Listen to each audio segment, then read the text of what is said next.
You ready? Okay. All right. Go on. Da da da da. That's at the end. Okay, well, welcome, ladies and gentlemen. Thanks for coming today. We know it means a lot to Paul and Vicky, so that's great. I'm sure you all agree, as Paul's already pointed out, that the bride looks stunning. Woo! The bridesmaids also look beautiful. And the best men don't look bad either. Hey! You wish! We tried out. We'd also like to mention that we felt the vicar did a great service at the church today, so Yeah. that was great, yeah. Hello. I'd also like to take this opportunity to thank, really, again, Calvin and Janet for the use of their beautiful home. And I'm sure everybody here agrees it's a very fitting venue for this occasion as well.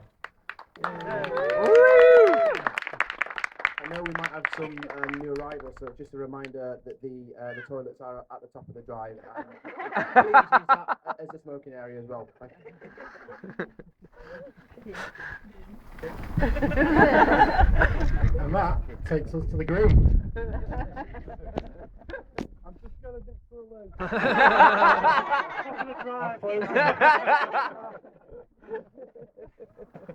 I personally met Paul 7 years ago when I started dating his sister, who's now my fiancée, Tracy. I was worried to learn that Tracy had an older brother in Manchester. Not the best of news. But on meeting Paul, it soon became obvious there was no need to worry. I thought I'd got lucky meeting Tracy, but I got an extra bonus, as Paul is a warm and friendly guy with a heart of gold. I could not have wished for a better friend or brother-in-law. I'd heard a lot of things about Paul before meeting him. One of which is how lazy Paul can be. I soon saw this for myself. When Paul moved to Leeds, he was staying with Vicky at Hessel Walk. Vicky did a wash for Paul and herself, and when it was ready to come out, Paul took out his own and left Vicky's behind. Didn't go down well with Vicky.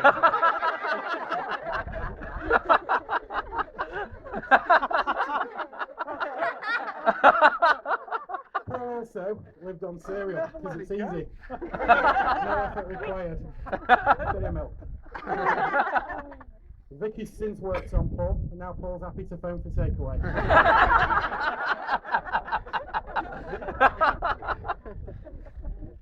For those of you who don't know me, my name's Dave. I know Paul from our days back in Manchester.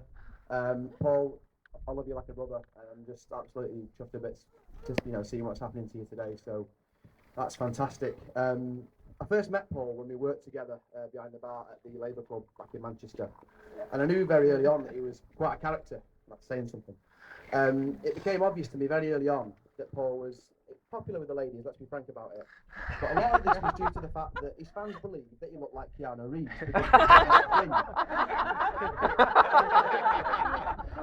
Now, as a handsome young man, Paul was keen to use this to his advantage. However, I never had the heart to tell him that the vast majority of the girls who commented on who he looked like actually thought he looked like the Karate Kid. Now, to be fair, Paul has always been a good-looking boy, and I'm sure Vicky will back me up on that. And I can understand that he can pull that off. But it's a bit of a contrast comparing Paul to the Karate Kid, because Paul, even though I love you to bits, you are about as dangerous as a sausage roll.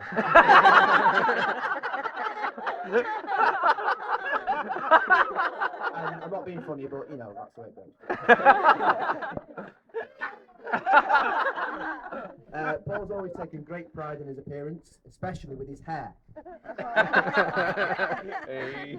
At one stage, I was considering contacting the Guinness Book of Records to see if they had a record for the longest time it takes a man to do his hair before a night out. I'm sure several of us here have many fond memories of waiting half an hour for Paul to make himself look pretty. I'm pretty sure that a number of you are familiar with the Carly Simon song, You're So Vain. And I think, again, many of you will agree it's a fitting theme for the groom. But ladies and gentlemen, you must realise that 10 years ago, Paul thought that every song was about him.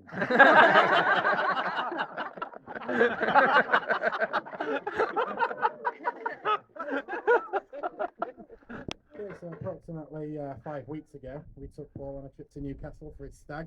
Woo! Paul was let off lightly as we were scared of Vicky. We were warned. On the night before, we took him out into Headingley for a practice run. Because of this, on Saturday, Paul failed to man up and spent most of the train journey concentrating on not being ill. To add to Paul's pain, the train set on fire. Cheers, Bright. Did nothing. Yeah, we know the stag group will realise just how hard this section was to write and to find appropriate parts to share. But we know they'll all agree that we took some fantastic time out. Woo!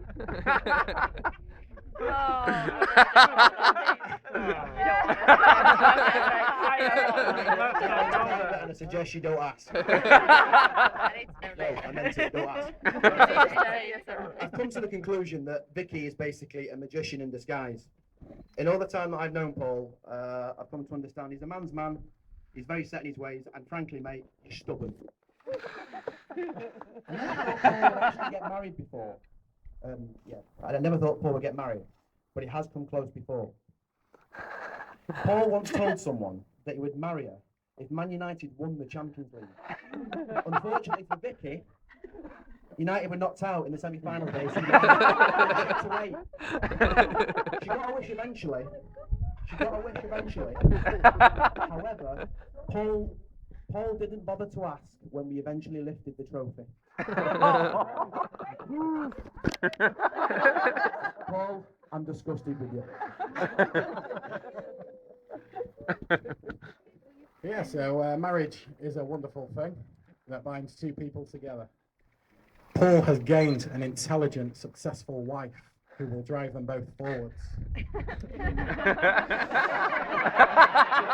Vicky has gained a beautiful dress and nice flowers.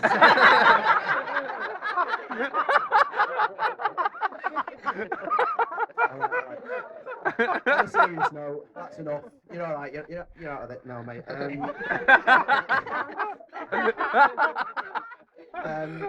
Paul and I, as well as many others here, have enjoyed many great adventures with you. And we're both immensely proud to be your best men today. It's been a wonderful day.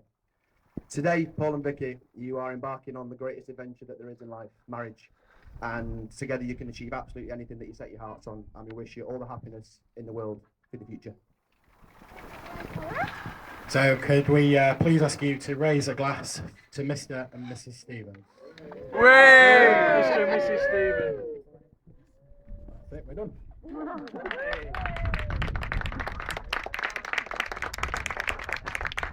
I think we're going to move on to the cake cutting now, so yeah, Paul and Vicky can come forward.